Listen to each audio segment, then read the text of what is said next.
Today, alternative mortgage stress scenarios.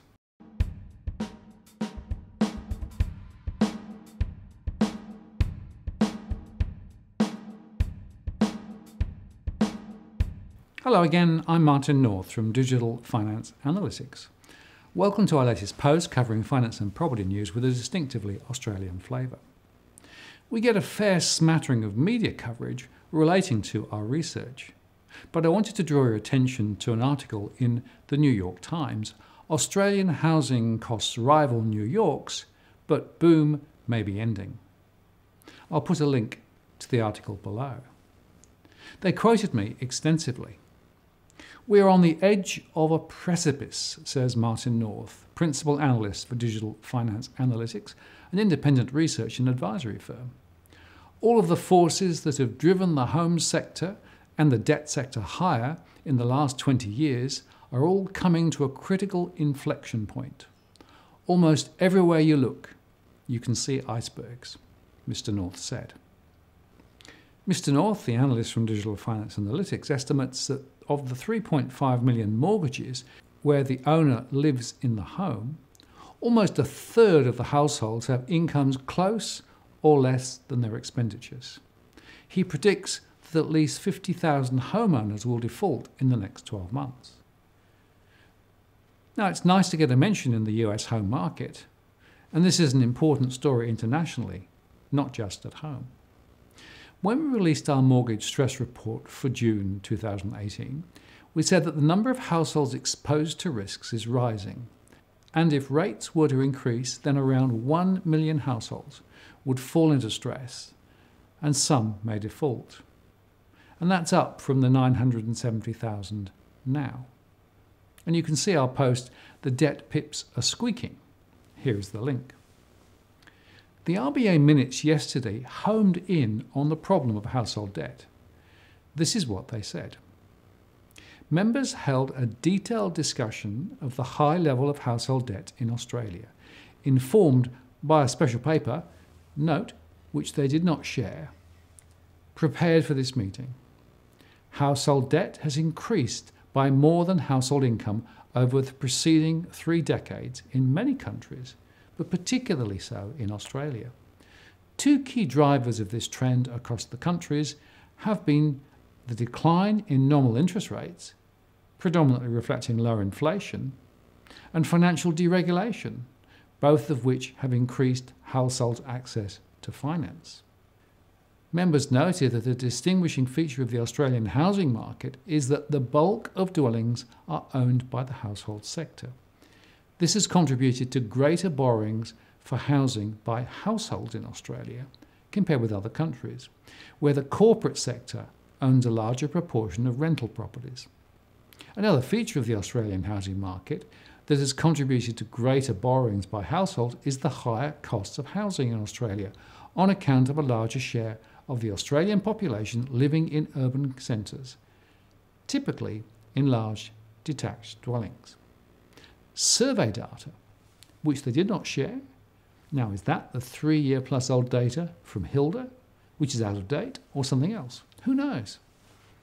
Survey data indicate that much of Australian household debt is owned by higher income and middle-aged people who tend to have more stable employment and often larger savings buffers. However, members recognise that a material share of household debt is held by lower income households, which generally have higher debt relative to their income. Household assets in aggregate are valued at around 5 times the value of household debt, and total assets exceed the value of debt for most households. Members noted, however, that most household assets are housing and superannuation, and that both of these are illiquid. Members noted that high levels of household debt could affect economic outcomes. For example, households with high debt levels are more vulnerable to economic shocks and therefore more likely to reduce consumption in the face of uncertainty about their future income. Members also noted that changes in interest rates have a larger effect on disposable income for households with high debt levels, but that these households may be less inclined to borrow more at times when interest rates fall. Accordingly, members agreed that household balance sheets continue to warrant close and careful monitoring. Well, we can all agree on that one. Just too little, too late. In fact, our research says, yes, debt is a problem, and it is hitting many different types of households, including more affluent ones. The RBA should make that special paper public, in our opinion. Now, our analysis of stress and defaults created a stir in the media, and several radio and TV interviews followed, and there was some interesting discussion on social media. One of these, with Peter on Twitter, led to a question about how we make our assessment of stress and the scenarios that we used during our analysis of mortgage stress, which is, as you know, based on cash flow. So we include estimates of expected wages growth, inflation, CPI, interest rates, etc. And this led to a discussion where I volunteered to run a scenario using Peter's parameters. We already added in the tax changes and childcare subsidy in both scenarios, and we don't impose a particular family structure on the scenarios, but rather we use the data from our surveys, which, by the way, aligns to the ABS census distribution. So we ran our model with a 3% wages growth, a 2.1% CPI, and just a small rise in mortgage rates. And stress levels would indeed begin to fall in the year ahead from their very high levels in this scenario, but will still be higher than since the year 2000 because of the greater leverage and debt burden. And here are the results. 1 year down the track, the number of households in stress fell from just over 1 million households to 917,000, a fall of around 8%.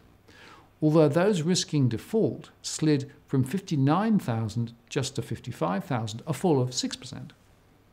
So the impact of potential wage rises in real terms is significant. It is a good outcome. However, even then, the risk in the system remains higher than we've been used to. And the RBA, therefore, is dead right to be worried about household debt. It is a pity they came to the realization 5 years too late. The journey back will be messy and will only be possible if incomes rise strongly. And in the current environment, I think this is, well, unlikely. So, more pain ahead.